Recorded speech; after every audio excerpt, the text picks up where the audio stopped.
Welcome to Momentum Mode. Today will be a discussion between Mike and I. But before that, we want to thank our sponsors, Kilpatrick, Townsend, and Stockton, a law firm that both Mike and I have worked with and can help for all of your corporate legal needs. Additionally, I want to thank Improve, Mike's company, which is AI for financial services providers, and my organization, Aperium Ventures, venture capital focused on the ad tech and martech spaces. Enjoy the episode. Welcome to Momentum Mode. I'm Corey. Mike. And today's episode is it's a very special interview with Mike. Okay. So Mike, You can tune out now. yeah, I'm sorry, the author Mike.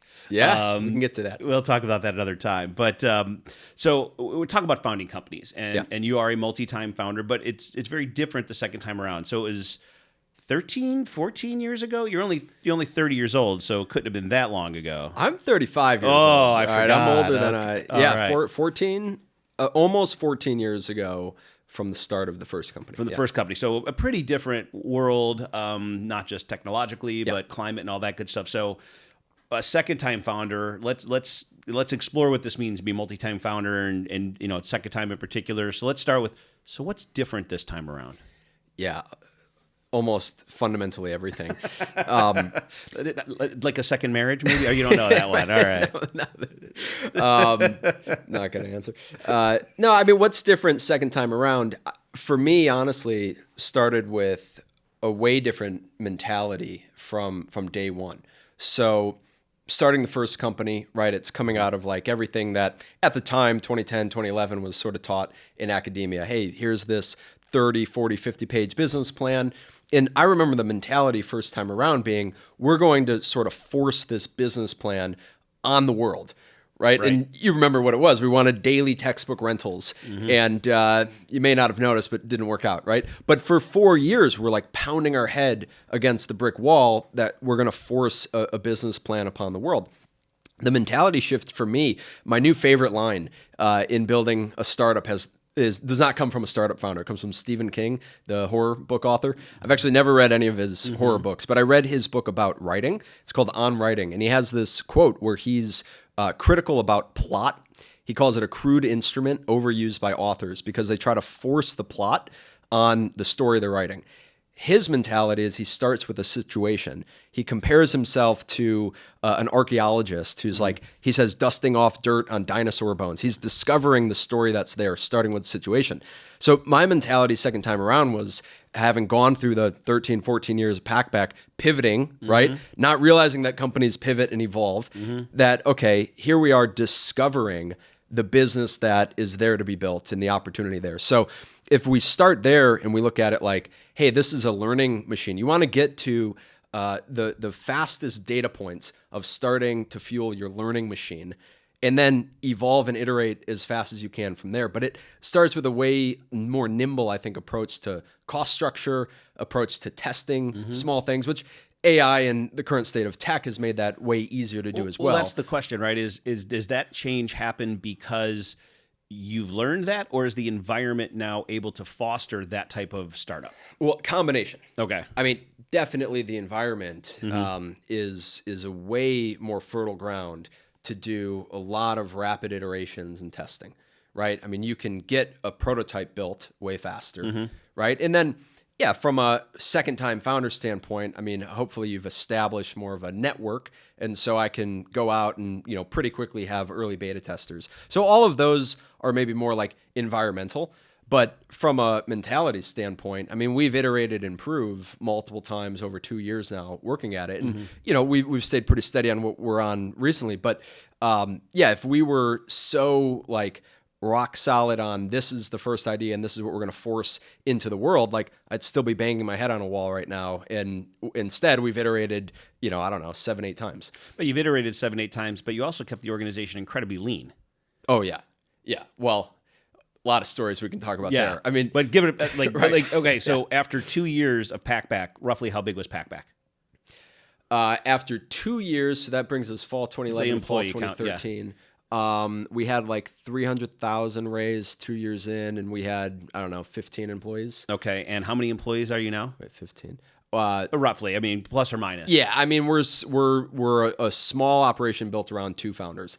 And one critical thing is that, Danny is a very elite software engineer. And so to have the duo of go-to-market and engineering augmented now by AI, that's like a 10x force on when we were starting PackBack. Which allows you then to do the discovery you're talking about, allows you to feel your way through the product and market because you can launch something, get it in market, and get feedback. So how is that journey different? You pivoted, and I keep wanting to scream pivot, but you pivoted at PackBack multiple times, right? Yeah. And ended up in a successful area. And it was almost I'll call it a little bit of a cliche in the startup world at the time, like, have you had your pivot yet? Yeah. Have your pivoting yet? Right? Everybody knew it was coming. Yeah. But it was you're right. It was like, let me force this into the pipe first. It's not, I'm going to pivot to a different pipe. And now that exactly is why I don't even like the word pivot anymore. Okay. Because what it sort of like brings to mind is, I'm going to force through this pipe and then pivot and force to the next pipe. I look at it today like next draft. Okay. So what Danny and I do is we have our OKRs, objectives and key results, and a retrospective on them every 8 weeks. Okay. And so part of that's environmental, right? Last company, we were in higher ed, you automatically have 2 cycles because we're selling into a semester. Yep. We do retros and stuff in middle of them, but it's really 2 cycles. Yeah. We're in a space now that, it's every 8 weeks. So we've got 6 cycles in the year. I literally have the full year on a calendar on my wall. And we're going through the iteration. So it's I mean, if you use the word pivot, I mean, I don't know how many times you could point at it like 6 or 7 times already for us. Right. But next draft, everything from day one, we started with the concept of helping middle managers of SaaS companies coach better to where we're at today, which is an AI operating system for independent financial advisors. I could tell you each next draft iteration that very logically landed where we're at. And so it is anchored in what you started as. It's always anchored. Yeah. And I don't think we've wasted, there was maybe 1 or 2 features that we've built along the way that didn't directly contribute to where we landed today. There's major companies releasing wasted features today. That's normal. Well, what I'm saying is I don't think we've had to, there were a couple things that were my ideas. I'm like, hey, Danny, we got to build this. And that ended up being a waste of time. But otherwise, it's like, everything, especially when you're building on AI, right? I like you're taking credit for that, by the way. Yeah. Well, I mean, I wasted the time. The fundamental, I think most of these AI native systems being built come down to these engines of ingesting inputs, right? Doing some creative stuff at the core and then providing convenient outputs, right? Whether for us, that's parsing out tasks and to-dos and follow-up emails out of meetings, updating CRMs, whatever. It's all the same fundamental. So as you're building that infrastructure, whether we're starting by focus on middle managers, then we went to, okay, we're helping bootstrapping founders and we're just building features that we wanted to use ourselves. And then it was, hey, here's a version of entrepreneurs, independent financial advisors, that we could take this way more tailored to a niche, the same fundamental that we built for tech entrepreneurs. So it was everything progressively built on itself versus the major pivot we had first time around with PackBack, infrastructure to rent daily books, right? It was fundamentally different than the discussion tool we ultimately built. Yeah. However, there is still a connection there. We built the discussion tool to be on top of an e-reader. And people think it was just this random pivot. It's no, actually we had that thing built, but then we just didn't get the books underneath it. So as you think about today, and we'll avoid the word pivot, I don't want to offend you. I mean, we could use evolve, it, but we next talk. draft, Let's talk. It's evolution, right? Yeah. PackBack evolved. Yeah, right. And it did evolve into a different market spot when you found product market fit. So is that next draft all about finding a feature set that fits with an audience? Got to be willing to change audience. How does the next draft evolve the business?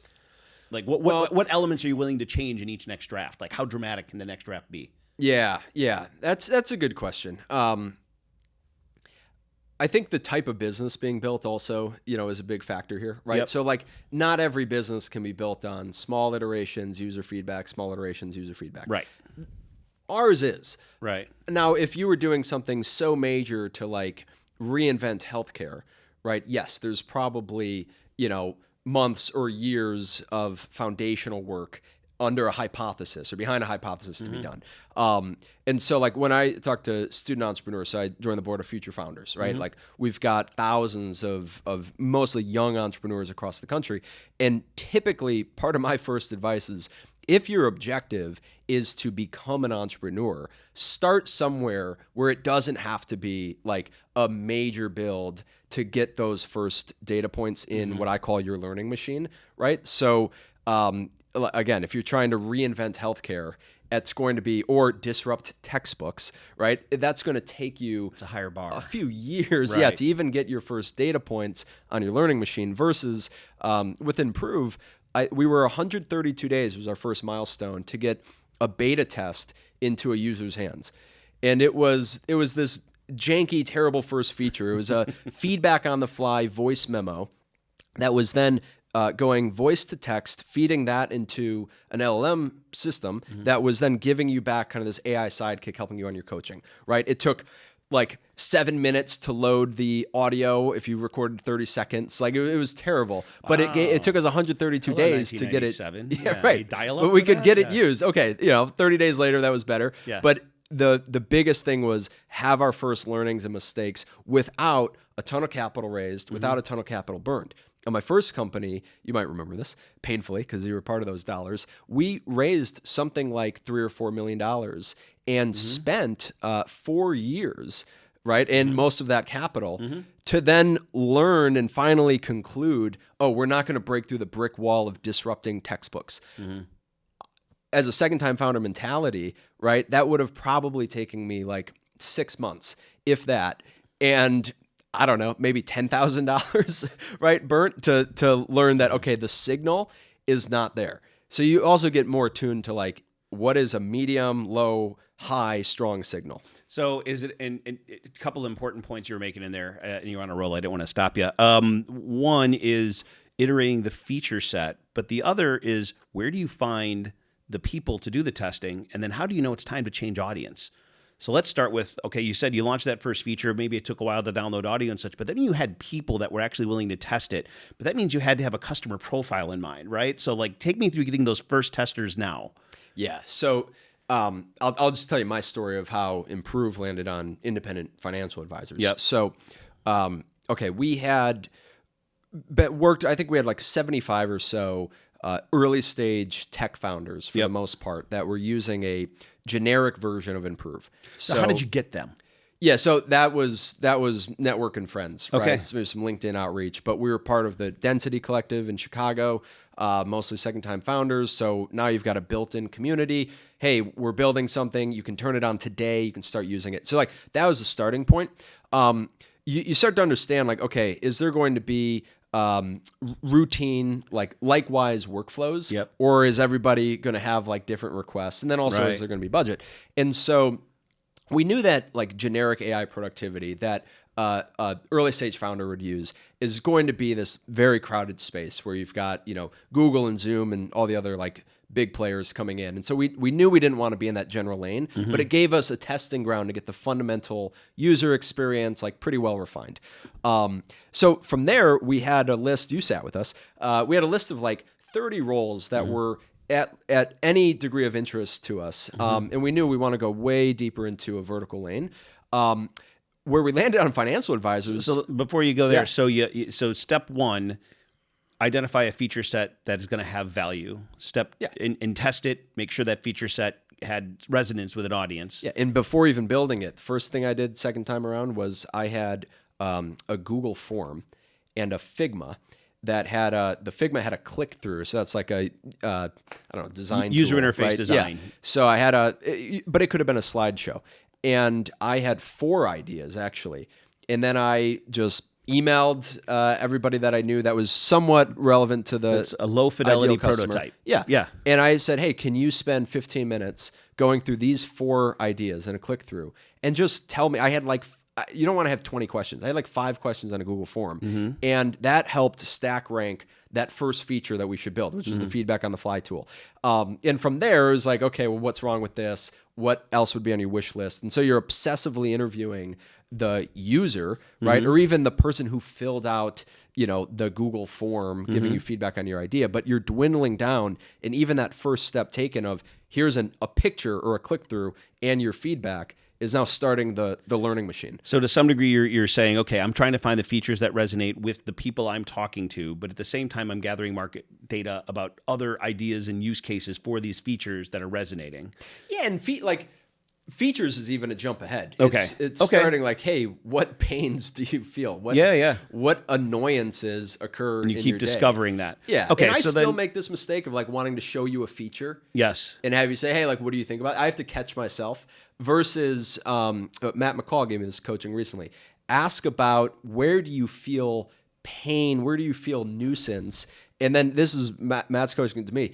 Don't just land there at, oh, okay, Corey said this file transfer thing is annoying. Well, how do you know when you're feeling that pain, when you're feeling that discomfort? And like go way, way deeper into like studying. Once you land on that ICP, ideal customer profile, go as deep as possible studying them. So like to the degree of, could we sit next to you for the day and just kind of like watch what you do and ask, wait, why did you just scan this thing and bring it over here and copy paste over here? And so it takes a while to figure out who, do you want to sit next to Corey or Lane or whoever? And maybe you sit next to both of them on different days. But once we have it, now it's like going deeper is how we, differentiate from competition. And so when you're going, so let's go back to your story. Then I cut you off. You were saying, we've got the problems people want solved. We had some ideas and solve them. Then you get to financial advisor. How? Because the tech folks you were having test it and the community that you knew, there wasn't a lot of financial advisors in that group, right?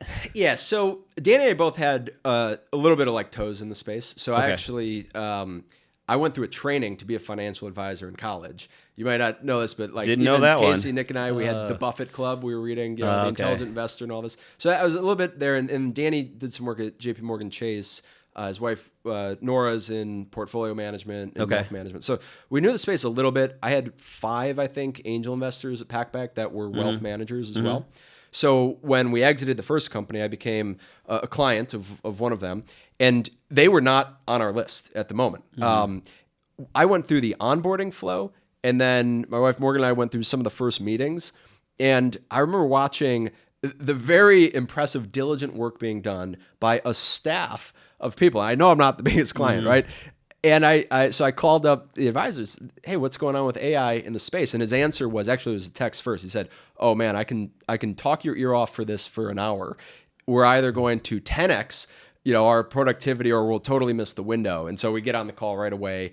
Danny and I do like an hour-long interview on his workflows. That opened up like 25 next interviews with anybody in my network in the space. And before long, we're like, okay, we did pause for a little bit. We spent like 2 months or so building tailored features to their workflow. And then it was like, okay, this is where we're going to go deep. It's real. So it was the discovery of not just the problems to be solved, but it was also the discovery of what audience the core problems you find, and then evolve into the other problems they have. Right?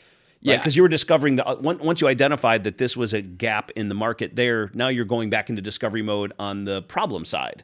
Yes. Right? Because at first you were saying you were whittling down, but then at some point you started expanding again.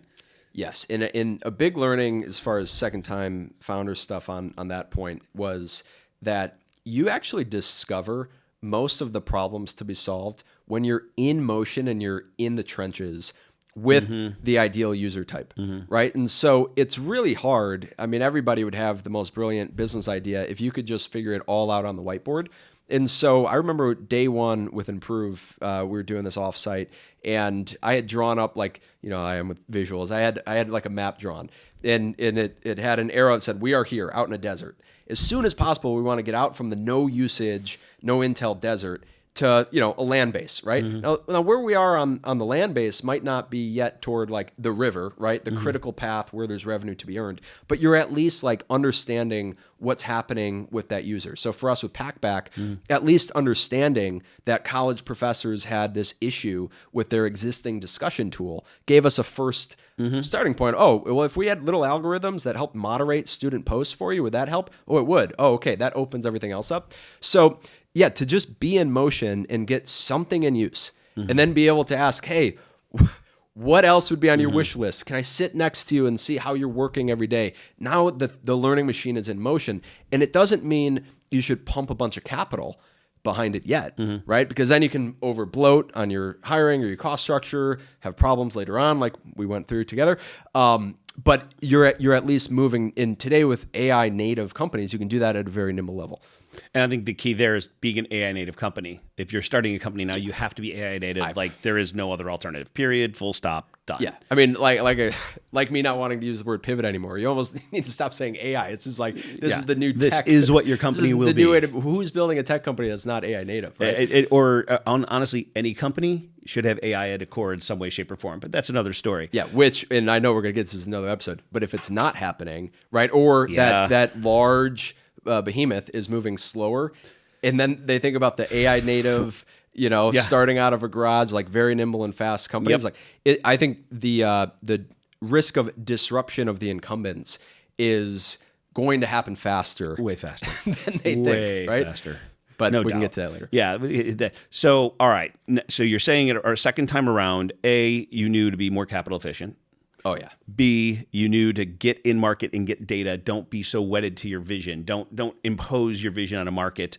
Yep. You're discovering the business. You're not imposing the plan on the market. Right. And what do you say to those that say, well, Steve Jobs just put out the iPhone? I feel like I hear these things from founders, right? They're like, well, nobody asked for Facebook. It showed up one day. I've heard Here's the Jobs quote that I actually love, relevant to what I'm saying on Discover the Business. His quote about it's impossible to connect the dots looking forward. You can only connect the dots looking back on what happened. That to me is actually core to discovering what business is here to be had. Now, yes, there are businesses that start with the bold vision and people don't know what they want until we give it to them. I guess Apple was evidence of that. But I think for most businesses, you want to be in this like rapid iteration, discover what they need. I actually think people think about features too much.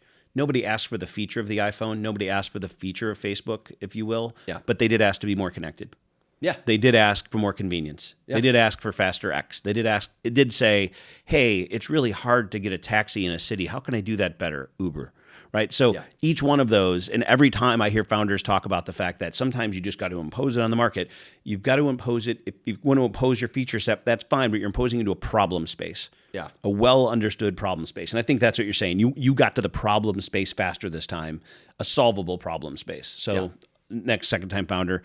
I think the other second time founder thing I hear you saying is don't be afraid of data, seek data, live with data, change with data, and don't be so wedded to what you're doing that data is not going to adjust you rapidly.